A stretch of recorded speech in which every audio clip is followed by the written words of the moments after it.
It's Tuesday, August 11th. In the headlines, National Water Commission announces water restrictions and penalties for breaches. In business news, we have your usual market updates. Regionally, in Barbados, the central bank eyes small economy challenges. And in sports, Special Olympics Jamaica is encouraging parents and caregivers to connect with the organization for support. This is the news on PBC Jamaica. I'm Simone Absalom Gale.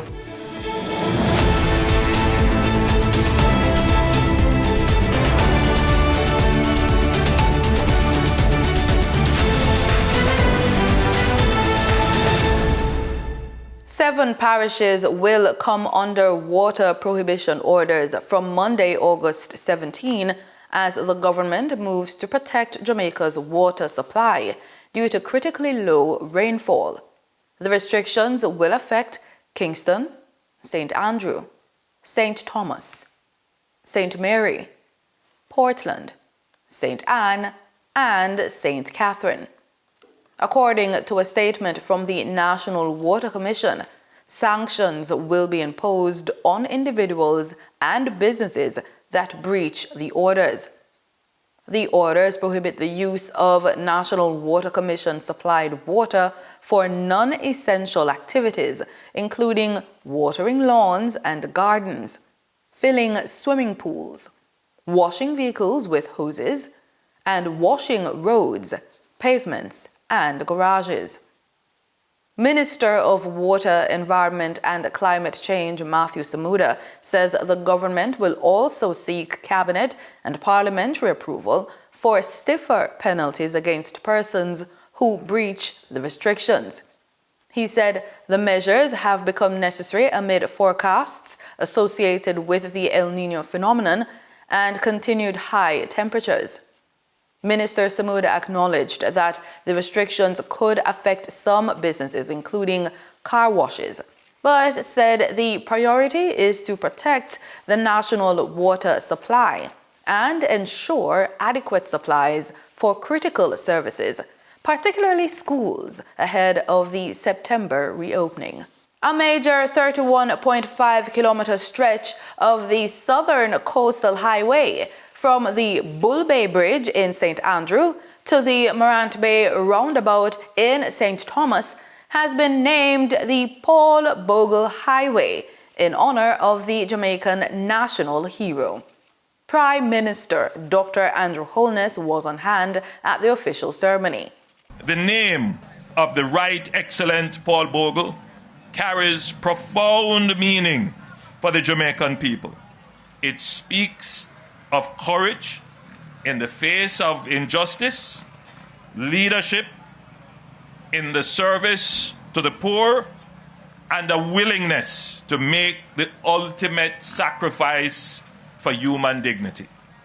The Prime Minister described the highway as an infrastructural investment that will improve connectivity, reduce travel times, and stimulate economic growth along Jamaica's southern coastline. You build roads to connect people. But more than that, you build roads to connect opportunities, to bring resources, to materialize an opportunity. And one of the features of this notion that St. Thomas was the forgotten parish was always the inaccessibility of the parish due to the condition of the road. Dr. Holness also noted that the government is considering a name for the remaining section of the highway extending from Morant Bay to the Portland border. Clearly, George William Gordon would have some claim on that road.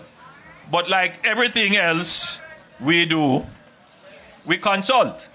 We have to talk to the people. So we'll hear. We'll talk and we'll consult and we will hear what's your opinion on naming the road. You know, Minister Montague, I hear him whisper under his voice, tacky.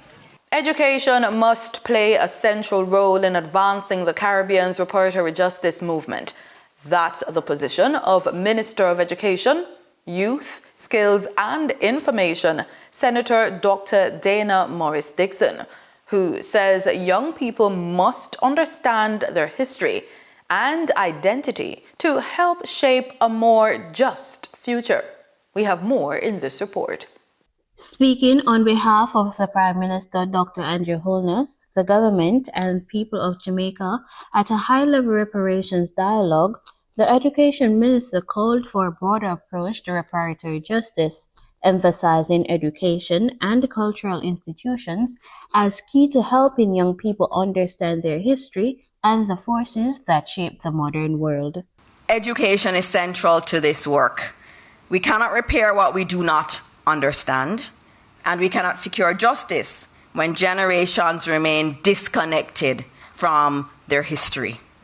Our schools, our universities, and our cultural institutions must continue equipping our young people with an honest understanding of the forces that shaped the modern world, while also teaching them about the resistance, ingenuity, and achievements of African and Caribbean peoples. She also linked historical knowledge to the sense of disconnection among some young people, arguing that a stronger understanding of identity can help them find purpose and direction. Dialogues like this is very, very important, and I see it missing in our schools, and as Minister of Education, I will have to work even harder to ensure that our young people, so many of them feel unmoored. They feel like they're just drifting, and it's because they don't have a deep sense of their identity, and it's not deeply rooted. And that's what conversations like this, if we can drill it down to our younger people, we can move our countries forward. The minister further commended the University of the West Indies for its contribution to the international reparations movement through scholarship, advocacy, and institution building. Professor Beckles, I'm proud to be able to unequivocally say that the UE has helped to move reparatory justice from the margins of public discussion to the center of regional diplomacy. Dr. Morris Dixon maintains that strengthening historical education and identity among young people will be critical to advancing meaningful reparatory justice across Jamaica and the wider Caribbean. Reporting for the news on PBCJ, I am Danita Rodney. Trinidad and Tobago's Member of Parliament for San Fernando West and Minister of Education, Dr. Michael Dolath, is advocating for teaching cancer awareness to secondary school students. He was speaking at the South Cancer Support Group's Hope in Every Step 5K at Skinner Park on the weekend. As he expressed his support for healthier choices, Member of Parliament for San Fernando West and Education Minister Dr. Michael Dolath called for greater cancer awareness among secondary school students. As the MP for San Fernando West, I have advocated with this group that we could start in all the schools in San Fernando. I want to congratulate the Cancer Support Group at Naparima Girls High School. Let's give them a wonderful round of applause. They are the first in South, and I've asked them this morning to mentor all the other schools, especially in San Fernando West. He noted that with over 200,000 students in the schools, along with parents and guardians, using the schools will reach a wide cross-section of the population. Through the education system, we want to affect at least 1 million people in terms of ensuring that we understand how nutrition, how physical activity, and that mindset of being able to include physical activity in your daily schedule. Chief Executive Officer of Supernova, the organization which helped the South Cancer Support Group and the TNT Medical Association manage the 5K, described the event as a success. We have also been able to surpass the initial expectation of 500 patrons. So we are at 750, which is our capacity. We actually have people up to today calling to beg to be a part of it. And I mean, that on its own is such a tremendous success. The purpose of the event was to raise funds to allow more people to access cancer screening tests. Time now for the business report.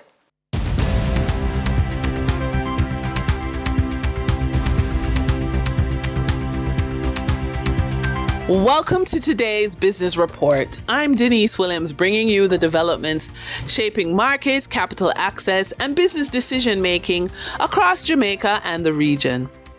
Let's get into the stories that matter. Supreme Ventures is reporting a 14.4% increase in net profit for the first 6 months of 2026. The gaming and lottery company earned $1.48 billion in net profit for the period ending June 30, up $186 million from the corresponding period last year. The company says the improved performance was driven by higher gaming revenues. Total gaming income increased by 4.7%, boosted by growth in sports betting and lottery reserves. The company also noted that sales have now surpassed pre-Hurricane Melissa levels, reflecting what it described as strong recovery against its network. For the trading period of August 10, 2026, the most actively traded securities were AMG Packaging and Paper Company Limited with 12,199 units, representing 39.55% of market sales.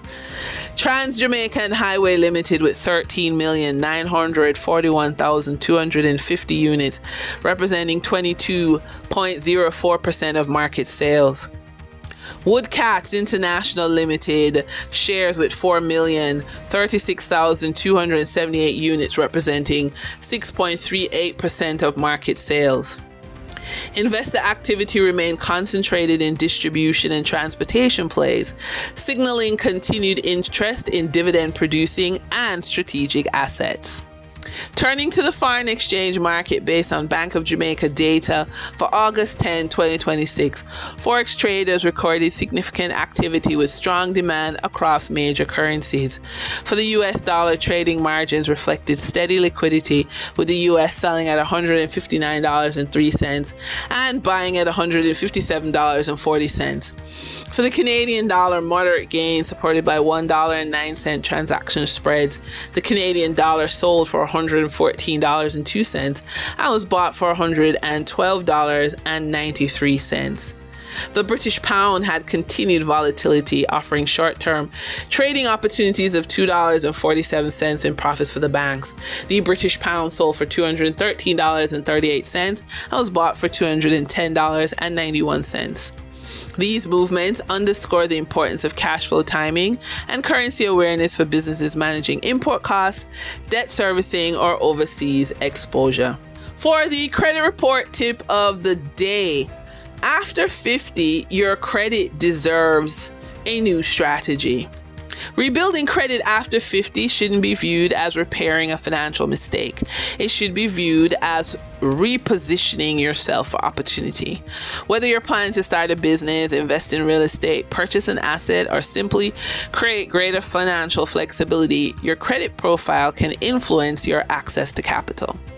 So what should you focus on? Well, clean up the past first, which is any outstanding debts, errors, or delinquent accounts. Then strengthen the present. So you want to pay obligations on time, reduce high balance, and avoid any unnecessary new debt. You want to prepare for the future, which is build documented income, maintain financial records, and establish cash reserves. You also want to think beyond the credit score. So you want to understand that lenders are looking for your ability to repay. And what's really important is don't let your financial history convince you that your financial future is already determined. You may have fewer years to waste at 50 plus, but you also have more experience, knowledge, and perspective to make your money work differently. Your credit profile isn't just a record where you've been. It can be part of the foundation of where you're going next. And that's today's business report. I'm Denise Williams. Until next time, stay informed, stay intentional, and keep building forward. See you soon.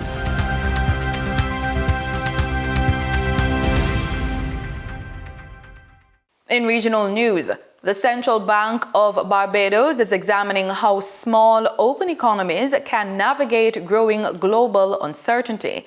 Its 46th annual review seminar is focusing on the impact of shifting trade patterns, climate risks, digital transformation, and changes in financial markets on Caribbean economies. Deanza Roberts reports. For small economies like Barbados, events happening outside the region can have a direct impact on the global economy.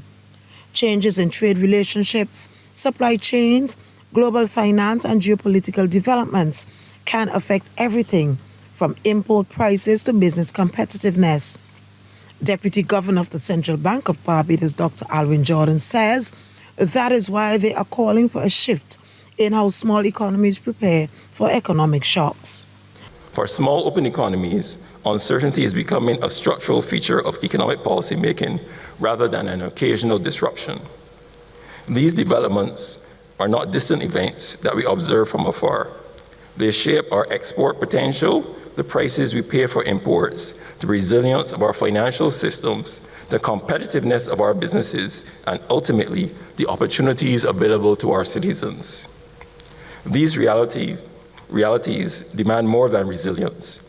They require strategic thinking, sound institutions, and policies that are forward-looking and adaptable. The message at the 46th Annual Review Seminar is that resilience alone may no longer be enough. The bank says countries must make strategic decisions before crises occur. Moving beyond resilience means making choices before shocks arrive rather than after. Where to build redundancy and diversification, which investments and institutional capabilities to prioritize, what financing buffers to hold, how rapidly to deepen our digital infrastructure while managing vulnerabilities that accompany it, and which dependencies a small economy can prudently tolerate. The seminar is bringing together researchers, policymakers, practitioners, and students from across the region. One of the major issues under discussion is how Caribbean countries can reposition themselves as the global trade system becomes less predictable. How do Caribbean economies reposition trade, tourism, production, logistics, and financing in a global system that is becoming less predictable? Ladies and gentlemen, throughout the week, participants will explore issues ranging from financial intermediation, trade competitiveness and tourism, to inflation, digital transformation, and climate resilience. Together, these sessions provide a comprehensive examination of the forces reshaping our economies and the policy responses required to address them. And with digital technology rapidly changing how businesses and financial institutions operate, the bank says there are also new risks that must be managed. The seminar is intended to explore strategies for building stronger, more adaptable economies as the country and other Caribbean countries navigate an increasingly uncertain global environment.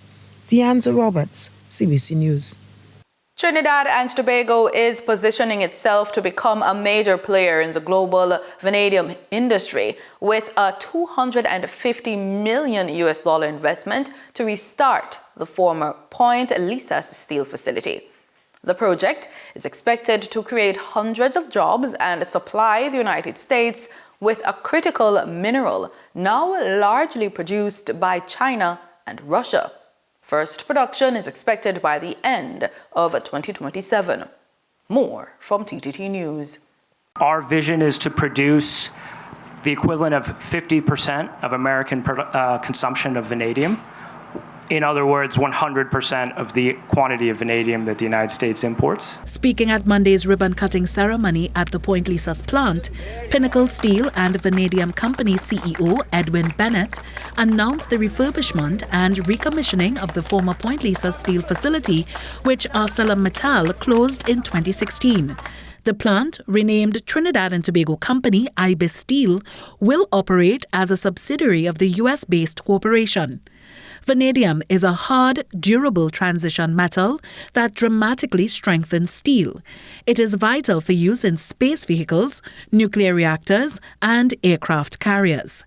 Mr. Bennett stated that this move aims to reduce dependency of vanadium from major suppliers, Russia and China, positioning Trinidad and Tobago as a key producer of the metal in the world. The vanadium industry is dominated by China and Russia. Greater than 80% of all vanadium is produced in China and Russia. So we look at this as a critical asset for Western critical minerals supply chains, putting Trinidad on the map as a key player in the Western reindustrialization and Western creation of critical mineral supply chains outside of China. With an initial investment of $250 million, he noted that the project will not only supply the United States with vanadium, but also create thousands of jobs for citizens. We think we'll create 350 jobs during the restart of the facility, and when we're in production, 500 full-time jobs. And after an expansion in the future, we plan to spend another $500 million and double the number of jobs, so to 1,000. Minister of Works and Infrastructure, Jerlene John, mentioned a few of the opportunities that will be provided. The reality is that a commissioned plant needs millwright technicians, electricians, riggers, welders, crane operators, laboratory and quality staff, safety officers, and logistics and port workers. A data center needs almost exactly the same. Deputy Secretary of State of the United States of America, Christopher Landau, hopes that this initiative will signal the start of stronger collaboration with Trinidad and Tobago moving forward. So, I mean, again, this plant, I think, is a great symbol of the renaissance that we have in our relationship and really the incredible opportunities in the future, not just for Trinidad, but really across the entire Caribbean region. I think it's a region with huge economic opportunities. The move follows the signing of a three-part memoranda of understanding signed by Prime Minister Kamla Persad-Bissessar on July 10th, two of which focused on data centers and artificial intelligence, and the third with Pinnacle Steel and Vanadium Corporation. Mr. Bennett said first production is expected to begin by the end of 2027. Demerara Distillers St. Kitts and Nevis Limited has broken ground on a major redevelopment project aimed at modernizing its operations, expanding exports, and creating new jobs. The investment by its Guyana-based parent company, Demerara Distillers Limited, is also being hailed as a boost to regional cooperation between St. Kitts and Nevis and Guyana. Andre Huey has the details. Demerara Distillers and Kitts and Nevis Limited has officially broken ground on a major redevelopment project that is expected to modernize its operations, expand exports, and create new employment opportunities in the Federation. The project marks a significant investment by the Guyana-based parent company, Demerara Distillers Limited, and is being hailed as another example of growing regional collaboration between St. Kitts and Nevis and Guyana. Operations Manager of Demerara Distillers St. Kitts Nevis Limited, Parva Suprasad, said the investment reflects the company's long-term confidence in the Federation and its commitment to strengthening the local manufacturing sector. For more than 3 decades, we have manufactured locally, created employment, developed internationally recognized brands, generated valuable foreign exchange through exports, and proudly represented St. Kitts and Nevis across the Caribbean and around the world. Today, we begin the next chapter in that journey. This investment reflects our confidence in the future of this country. It will modernize manufacturing, expand exports, create new employment opportunities, strengthen tourism, encourage innovation, and contribute to the continued diversification of our national economy. President and Chairman of Demerara Distillers Limited, Komal Samaru, said the redevelopment will transform the St. Kitts Nevis operation into a modern manufacturing and export hub, while creating significantly more employment opportunities and supporting regional food security and trade. He noted that the project is expected to be completed over the next 3 years. This project, which we're turning this on today, we are still at the planning stage. Today we had a meeting with our consultants. I believe very early in the new year you will see physical work taking place. But I want to say this. While we're executing this project, we will be continuing production. And doing that is a very difficult task that requires careful planning. And so we don't want to disrupt the supply chain to the market while we execute the project. So we are planning a phased implementation. And so I believe that I'm hoping within 3 years we can have this project fully completed. Prime Minister Dr. Terence Drew welcomed the investment, describing it as a practical demonstration of Caribbean integration and a major step toward achieving the country's sustainable island state agenda. He said the project will diversify the economy, strengthen manufacturing, and generate meaningful opportunities for Kittitians and divisions. Significance, however, cannot be measured only in buildings, machinery, and production figures. The ultimate measure of development must always be its impact on people.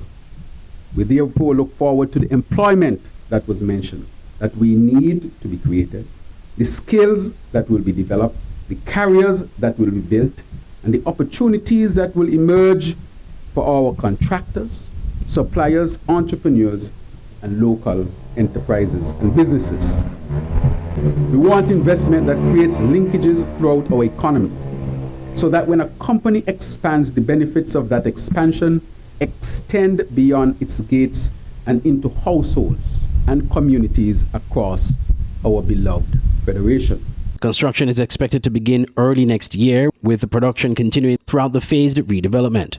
Once completed, the upgraded facility will serve as a regional export hub for Demerara Distillers' growing beverage products, while supporting economic growth, job creation, and stronger trade links across the Caribbean. I'm Andre Huey reporting for Television Caribbean TVC Channel 40 News. In sports, Special Olympics Jamaica is encouraging parents and caregivers of children with intellectual disabilities to connect with the organization for support through its nationwide network. Special Olympics board member and full-time volunteer, Senior Superintendent of Police Stephanie Lindsay, said support coordinators are available in every parish and can assist families through the organization's Parent Support Program.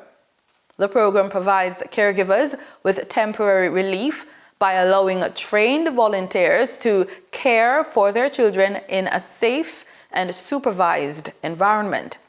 Lindsay says the initiative also offers parenting seminars and workshops to help families develop the skills needed to support children with special needs. Over now to cricket. 2 West Indies cricketers are in the running for ICC Player of the Month honours for July, with all-rounder Justin Greaves and women's captain Hayley Matthews both making the shortlist. TTT's Nasira Mohammed has the details. West Indies men's all-rounder Justin Greaves was outstanding with a bat and ball in home tests.